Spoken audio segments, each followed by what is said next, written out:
A woman who remembers every day of her life since she was 14, a man whose memory lasts less than 30 seconds. A Scottish woman who feels no pain and only discovered this at age 65. 7 brains. 7 anomalies that neurology is still studying. And 7 questions that science hasn't finished formulating. Number 7. Jill Price. The burden of never forgetting. Most people would like to have a better memory. Jill Price wishes she could forget. Since the age of 14, her brain has recorded every day of her life with a precision no human archiving system can match. Ask her what she was doing on March 17, 1987, a Tuesday, and she'll tell you the weather, what she ate, what she was wearing, the news of that day, and how she felt. Not approximately, precisely, with the certainty of someone watching a recorded video. She suffers from hyperthymesia, a highly superior autobiographical memory first documented in her by neuroscientists at the University of California, who spent years verifying her memories against historical records. The results were unsettling. Her recall was correct to a degree that chance could not explain. An MRI of her brain revealed structural abnormalities in areas linked to memory and compulsive behaviors, the caudate nucleus and temporal lobe, among others. Her brain does not filter. It does not prioritize what deserves to be kept and what can be discarded. It takes everything. What Jill Price describes as a daily experience is not a library she consults on demand. It's a continuous flow. Memories that rise up involuntarily. Days from 30 years ago that impose themselves in the middle of a conversation.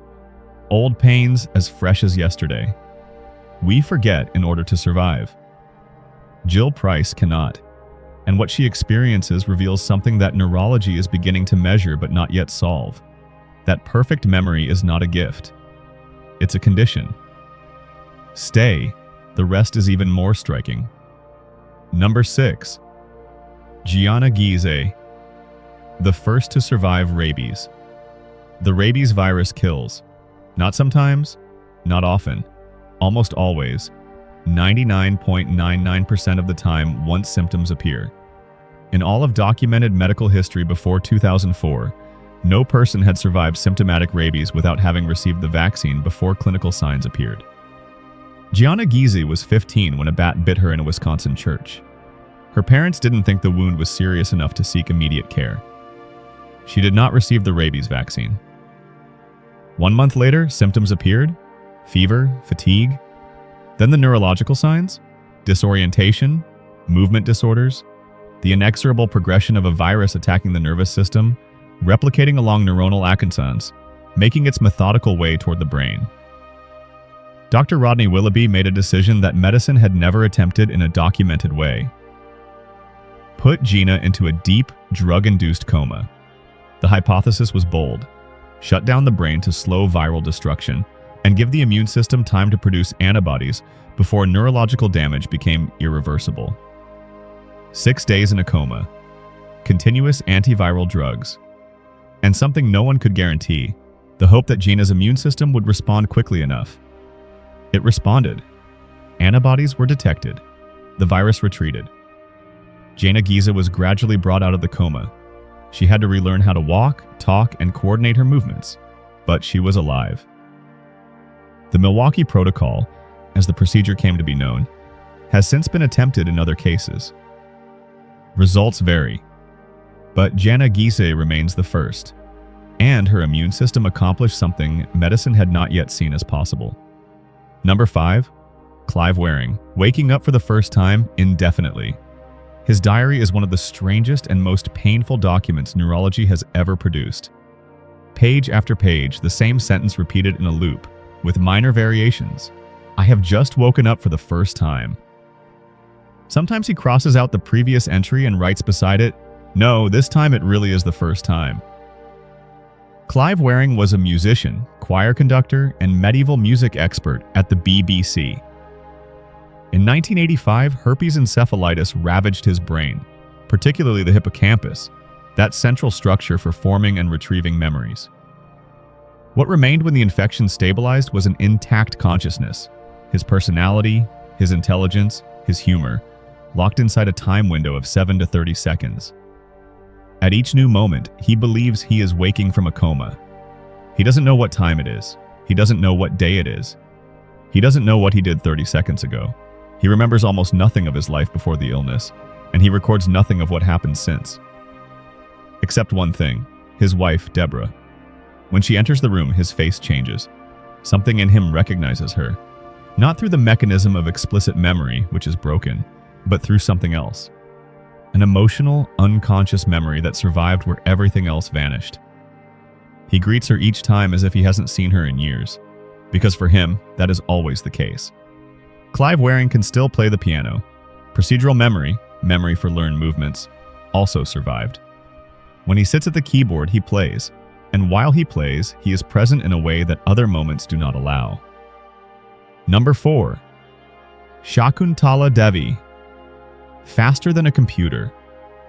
On June 18, 1980, at Imperial College London, a computer randomly generated two 13-digit numbers.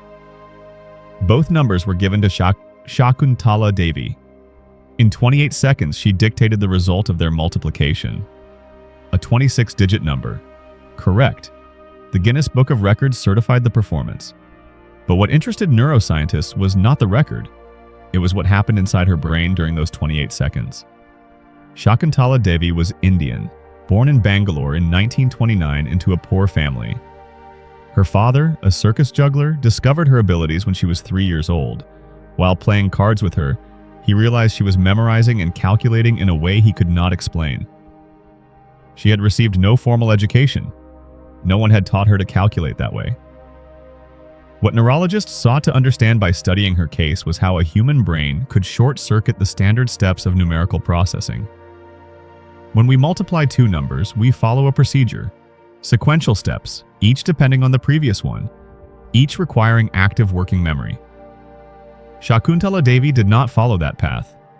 She arrived at the result by a route whose steps she could not always describe because they occurred below the level of accessible consciousness. Her brain had developed a computational architecture that science does not yet know how to replicate. And that architecture formed spontaneously, without training, in a 3-year-old child playing cards with her father. She died in 2013. The question of how she did it remains open. Number 3. Sadhu Amar Bharati. The arm that never came down. In 1973, Sadhu Amar Bharati was an ordinary man in India. Married, father of 3, employed. One day he decided to abandon that life to devote himself entirely to religious devotion to the god Shiva. And as an act of devotion, he raised his right arm toward the sky. He never lowered it. Not for a few days, not for a few months. For more than 50 years, Amar Bharati's arm has pointed permanently toward the sky. Day and night, during sleep, during meals. Without exception. What medicine has documented in the few examinations he has consented to says something precise about what the body does when a posture becomes permanent. The muscle, deprived of active use, underwent progressive atrophy. Muscle fibers shrank, mass contracted, until the arm resembled a desiccated appendage more than a functional limb. The shoulder, elbow, and wrist joints underwent ankylosis, a progressive fusion that welded the joint surfaces in that single position definitively.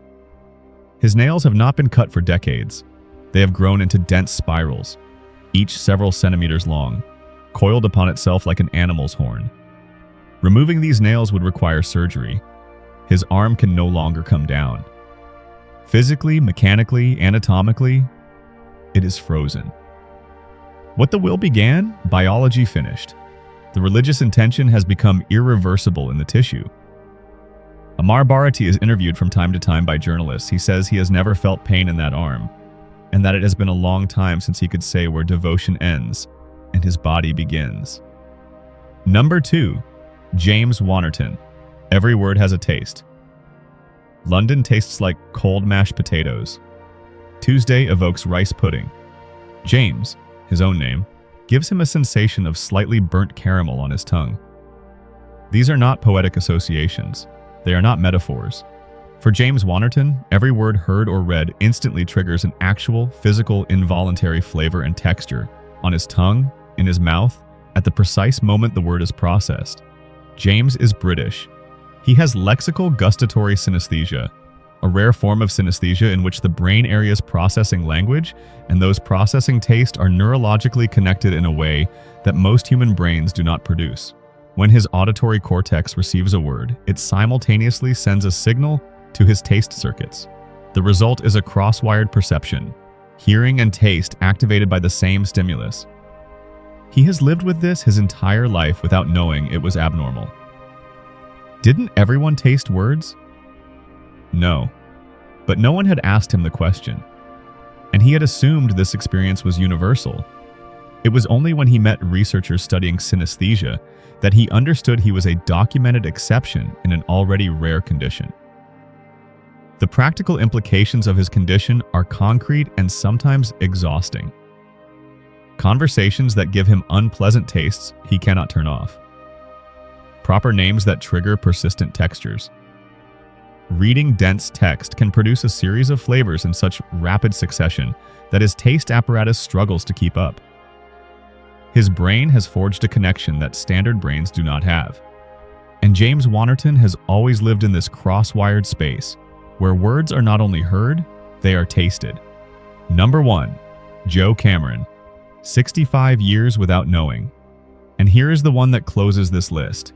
Not the most spectacular in performance, not the most medically dramatic in its course, but perhaps the one whose discovery, late, accidental, almost absurd in its circumstances, says the most about what we still do not know about our own biology.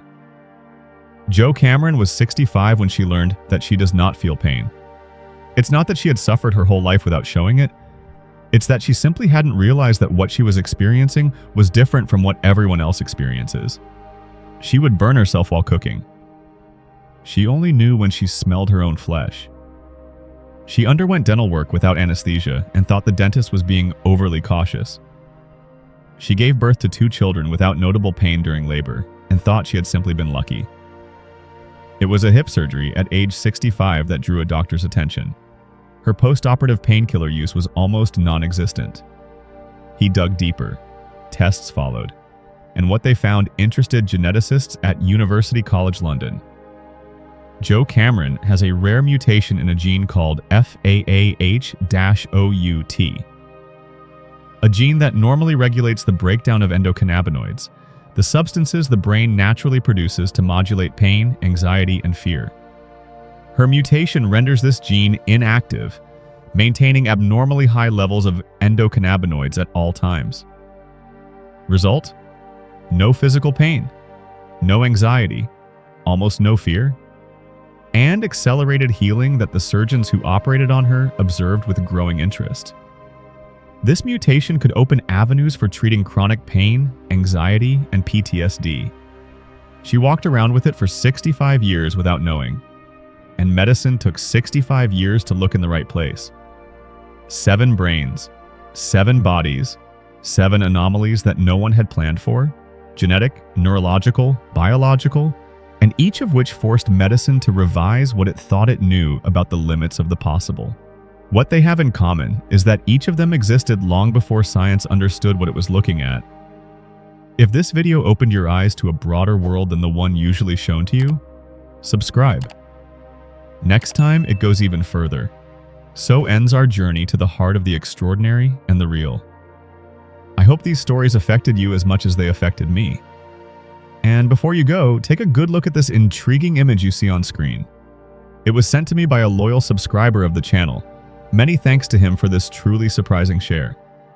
In it, we see a strange, almost unreal creature with a massive head, mottled, rough skin, dark eyes, and an expression that's hard to interpret. The large yellow arrow immediately draws our attention to this unsettling face, as if something impossible had just been captured by chance in the darkness. The image is blurry, dark, almost disturbing. And that's precisely what makes it so mysterious.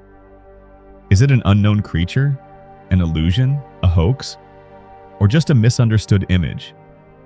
This blend of fear, curiosity, and doubt perfectly captures the spirit of our videos, exploring what disturbs, what fascinates, and what makes us take a second look.